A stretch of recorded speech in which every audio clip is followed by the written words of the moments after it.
Баршаңызға сәлем достар, сіздермен мен Дарк Мейзер, және бүгінгі видеода мен сіздерге фьючерсный аккаунтты қалай ашу керек және лонг шорт позицияға қалай кіруге екенімізді көрсететін боламын. Ендеше кеттік.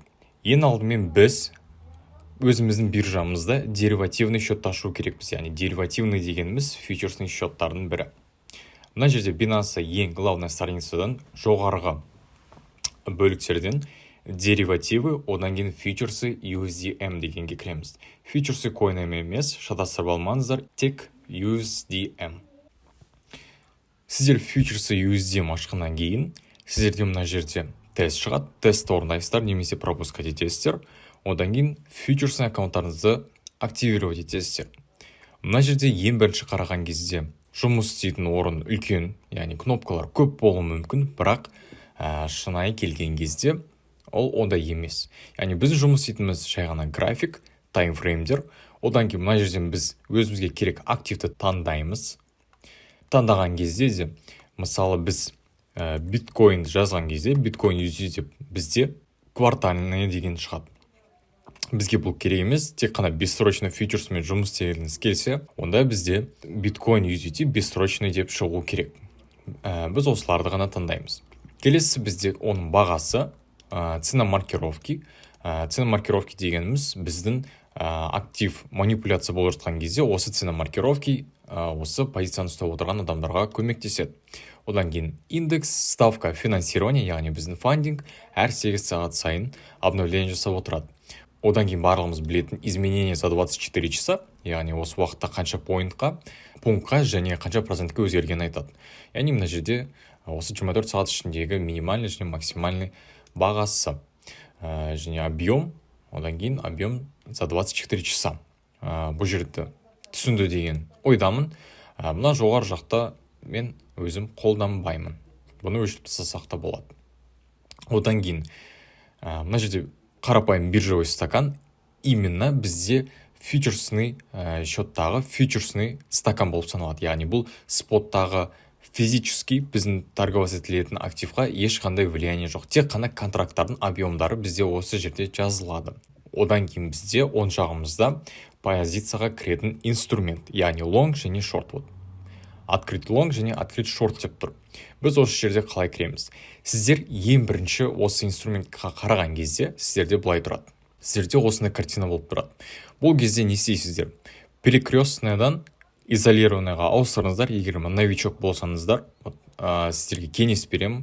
Перекрестныйға әлі жоламаңыздар. Перекрестный дегеніміз маржаға, яғни позицияға кірген кезде толық депозитіңізді қолданасыз. Яғни осы фьючерсный счетқа салынған ақшам барлығын осы перекрестный позицияда қолданасыз. Ал изолированный дегеніміз позицияға кірген кезде салған ақшаны ғана цена ликвидация, яғни маржа қылып қабылдайсыз. Егер ликвидацияға кетсеңіз, онда тек қана позицияға салынған маржа сізде полностью ликвидацияға, яғни минусқа кететін болады. Сол үшін осы изолированный таңдаймыз. Келесі бізде плечо. Плечо дегеніміз біздің пайдамызды бірнеше есе көтеретін инструменттің түрі. Яғни біз 10x алсақ, 10x дегеніміз бізге биржа өзіміздің маржамыздың үстіне 10 есе қосып беретін сумма. Яғни бізде $100 болса, біз $100 мен 10x пен кірсек, онда бізге үстіне 1000 объемға дейін көтереді. Яғни бізге беретін, қарызға беретін ақша деп айтсақ та болады. Осы биржаның, Binance биржасының бізге өзіміздің объемымыздың үстінен, маржамыздың үстінен $900 қосып береді. Яғни плюсқа кеткен кезде сол жалпы объем саналады. Осы біздің торговать етілетін активтің қозғалғанына байланысты минусқа кеткен кезде де сол объем бойынша саналады. Бізде плечо үлкен болған сайын риск үлкейе береді. Яғни біздің цена ликвидация жақындай береді. Сондықтан егер сіз фьючерсный счетты ең бірінші ашып, фьючерста ең бірінші торговать еткіңіз келсе, онда мен сізді 5x-тан тіпті 3x-тан асырмауыңызды сұраймын, яғни өзім кеңес беремін. Сондықтан әзірге асырмаңыздар. Менің өзім қолданатын биткоинға 10x, эфириумға 7x, ал альткоиндарға 5x-тан асырмаймын. Себебі альткоиндар бізде өте волатильный, сондықтан мен ол жерге үлкен плечо ала алмаймын. Яғни подтвердить дейміз, сіздерде осы жерде үстіңгі жағында изолированный және 10x деп қалу керек. Одан кейін егер де осы биткоиннан басқа альткоиндарға ауысқан кезде сіздерде мына жерде қайтадан өзгеріп кетеді. Изолированный және плечоны өзгеріп кетеді. Мына жерде 20 деп тұрады, изолированный орнында перекрестный деп тұрады. Соған назар аударыңыздар және сол бойынша позицияға кіріп кетпеңіздер.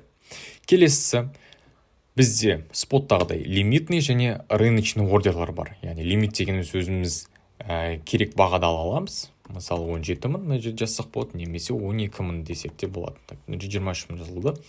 Немесе рынок, яғни рынок дегеніміз рыночный ордер, қазіргі тура осы жерде қандай баға жазылып тұр, тура сол бағамен кіріп кететін позицияның түрі. Келесісі бізде объем таңдаймыз. Біз қанша осы депозитпен кіреміз, яғни осы жерге салынған общий фьючерсный счеттың қанша процентмен кіреміз. 50 десеңіз 50%-мен кіреді, 25 десеңіз 25%-мен кіреді. Астыңғы жағында бізде take profit және stop loss. Take profit дегеніміз біздің плюс, stop loss дегеніміз біздің минус. Яғни минусқа кеткен жағдайда біздің stop loss'ымыз тұру керек, обязательно. Позицияға stop loss'сыз кірмеңіздер. Как минимум бізде stop loss тұру керек. Одан кейін астында сокращение позиции деген бар. Мен бұл инструментті қолданбаймын. Келесісі мен тағы да қосатыным ол настройкидан режим позиции, одан кейін режим хеджированияны қосам.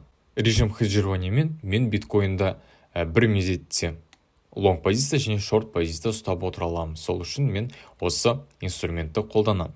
Келесі мына жерде байқасаңыздар, бізде DOST.00 USD деп тұр. Демек, бұл бізде әлі осы счетқа ақша салынбады деген сөз. Біз осы счетқа қалай ақша саламыз?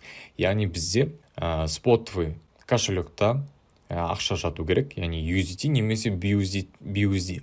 Бізде Binance'да фьючерсный паралар именно осы стейблкоиндармен бар.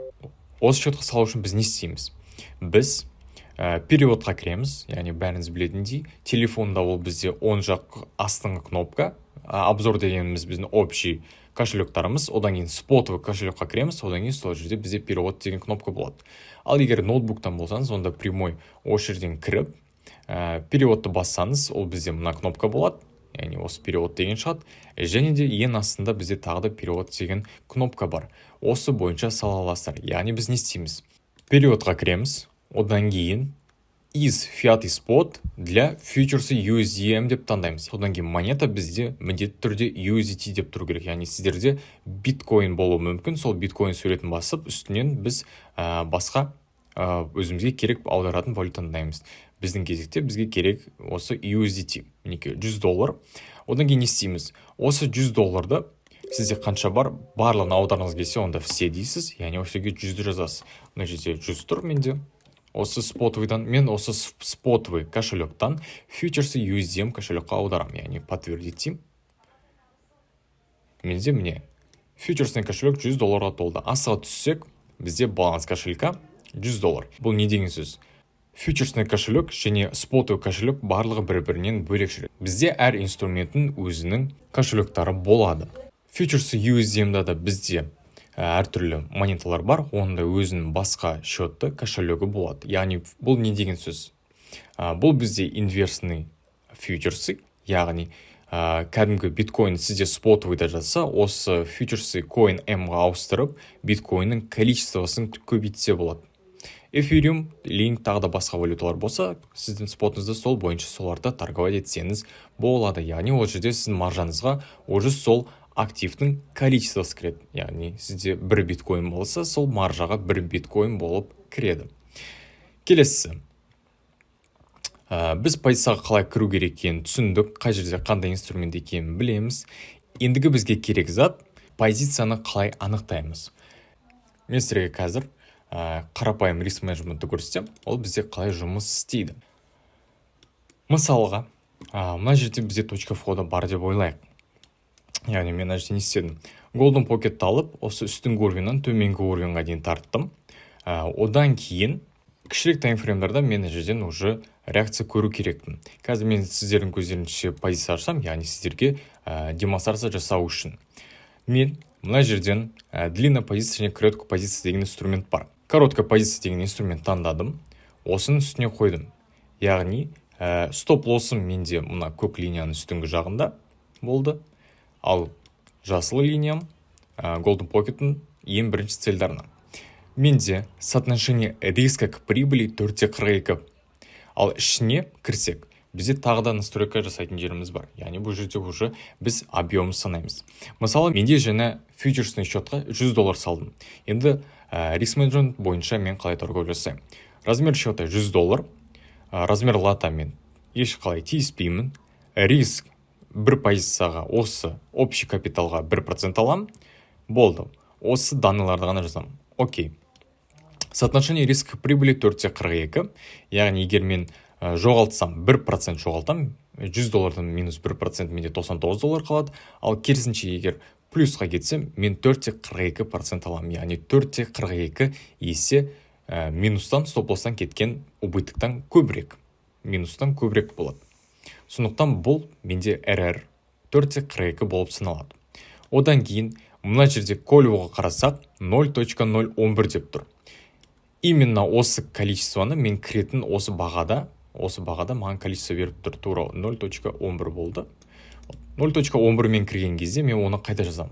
Осы ол биткоиннің количествосы.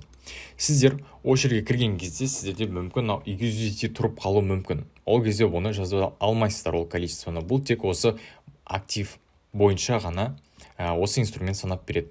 Біз қай активті қарап отырмыз, сол актив бойынша ғана бізге объем береді.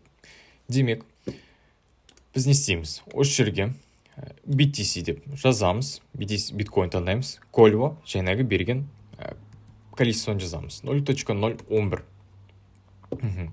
Бізде стоимость $18, макс $0.58.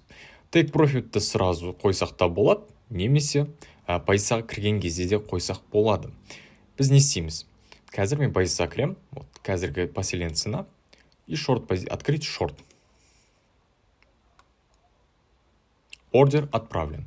Бізде открытый ордерлар бізде осы жерде тұрады, то есть лимит, тип лимит, тикер, уақыты, бағасы, міне количество мен жазған, исполнено, әлі ешқандай біздің объем не исполнено, яғни бізде открытый ордерларды тұрады. Лимитный ордер на продажу исполнен, позицияны қарасақ, бізде мына жерде осындай информация болады. Яғни символ бізде биткоин, біздің плечомыз 10x, размер 0.011 биткоин, цена входа біздің кірген баға, цена маркировки қазіргі баға, одан кейін цена ликвидации бізде 18578-ге барған кезде біздің позициямыз полностью минусқа кетеді. Яғни ол бізде 18575-ге жеткен кезде, примерно осы жерге баға өсіп кетсе, менің позициям полностью ликвидацияға кетеді. Яғни мен салған $18.62 полностью минус болады. Бірақ біз бағана қойғанымыздай, бізде стоп-лосс болды, бізде 1% минусқа кетеді. Яғни мен ол жерге қанша дедім? Қайтадан трейдинг вьюға кіреміз, мына жерде 17.058 деп тұр. Мен жаңағы биткоинға кірем, позицияма кірем, мына жерде оң жаққа апарсам, курсормен позицияны. Мына жерде бізде take profit, стоп-лосс для позиции деп тұрады. Мен мына карандаштың суретін басам, осы жерде стоп-лоссқа 17.058 деген жазам. Яғни менде общий капиталдан примерно $1 минусқа кетеді. Take profit мен қанша жаздым?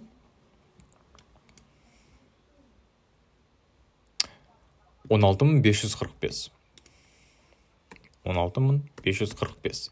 Егер плюсқа кетсем, керісінше $4.54 плюсқа кетсем. Яғни менде бағана көрсеткенімдей бізде RR болды 4.65 екен мына жерде. Енді кішкене және мен өзгерттім, сол үшін чуть өзгешелеу, сондықтан бізде осындай погрешность бар. Бірақтан бізде минимум алатын 1 к 3-нан бізде жоғары, яғни подтвердить дейміз. Егерде қазір менің позициям стоп-лосспен кетсе, онда мен максимум 1% жоғалтам. Яғни мына жерде уже көрсетіліп тұр. Сумма 99. Ал керісінше биткоиннің қазір бағасы төмен кетіп қалса, онда мен табатын 4%, яғни $100-ға 4% қосақ 4.65. Сумма деген жерде жазылып тұр. Ішіне кірем, келесі позицияға кірген кезде, келесі уже общий счетты жазам. Яғни осыдан кейін тағы да take profitпен шықсаңыз, онда уже 109.52 болады сіздің счетыңызда. 109.52 уже келесі take profit бізде 114 общий депозиті 114-ке апарады. Егерде сіз екі позиция уже 1% минуспен кетсеңіз, 1%-тен екі позиция минус болса, онда сіз бір позицияңыз қайтадан плюспен жапсаңыз 3%пен, сіз мына 2 минус 1%-ті жауып, оның үстінен тағы да плюс 1% табасыз. Риск менеджменттің ең басты бізге көмектесетіні осы. Қосымша риск менеджмент біздің эмоциямызды, біздің эмоциональный состояниемізді, өзіміздің торговый системамызды сақтауға көмектеседі. Мына жерден сіздерден 1%-тен негізі жоғарылатпауыңыз дұрысырақ болады. Максимум 3% алсаңыздар болады. Ары қарай уже сіздің, егер стоп болса кете берсеңіз, онда сіздің депозитіңіз тез уақытта үлкен просадкаға кетеді. Просадка дегеніміз үлкен минусқа кете алады. Сондықтан толық дисциплинированно осылардың бәрін сақтасаңыз, сіз депозитіңізді тез арада жоғалтпайсыз. Барлығын дұрыс жасасаңыз, сізде пайда табу шансы көбірек болады.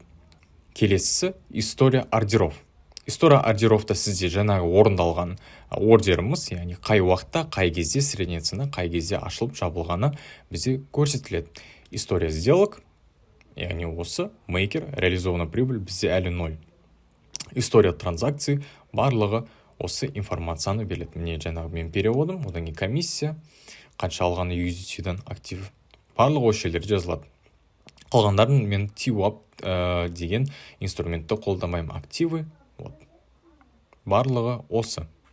Келесісі бізге керек нәрсе. Егер де тағы да позициялар ашық болса, биткойннан басқа эфириум, тағы да альткойндар ашық болса, онда егер де барлығын бір уақытта жапқыңыз келсе, онда закрыть все позиции дейсіз. Подтвердите басқан кезде барлық позициялар рыночный бағамен сол уақытта жабылады. Егер де бірақ қана позицияны рынок бойынша жапқыңыз келсе, сол уақытта бағамен рынокты бассалас, тура осы бағамен общая позиция полностью жабылады. Мына жерде лимитка. Лимиткамен тоже лимиткамен бөліп жапсаңыз болады. Яғни мына жерде сіз фиксировать ететін бағаны жазасыз. Мысалы, мына жерден 16880. Осы жерге 0.11 количествоның 25% деп таңдаймын. Менде осынша количество, менде осы бағада жабылады.